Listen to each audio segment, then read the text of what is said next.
చూసుకుంటున్నావా కానీ వారి యోగక్షేమాలు చూస్తున్నావా? వారు బాగుండాలని ఆశ నీకుందా? నీ కుటుంబం బాగుండాలని కోరుకుంటున్నావా? ఎందుకు మూర్ఖంగా ప్రవర్తిస్తున్నావు? నువ్వు వివేకమైతే, నువ్వు జ్ఞానవంతుడు అయితే నీ కుటుంబాన్ని బాధ పెట్టబాకు. ఒట్టు గట్టికి సపోర్ట్లో ఆమేన్ హల్లెలూయా. నువ్వు జ్ఞానవంతుడు అయితే, నీ బుద్ధిమంతుడు అయితే నీ భార్యను బాధ పెట్టబాకు, నీ భర్తను బాధ పెట్టబాకు, నీ పిల్లలు బాధ పెట్టబాకు, నీ తల్లిదండ్రులు బాధ పెట్టబాకండి. ఆమేన్ హల్లెలూయా హల్లెలూయా.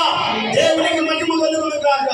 అలాగ నువ్వు బాధ పెడుతూ ఉన్నావంటే, కన్నీరు పెట్టిస్తున్నావంటే, వారు బాధపడేలా చేస్తున్నావంటే నువ్వు జ్ఞానవంతుడు కాదు, నువ్వు అజ్ఞానం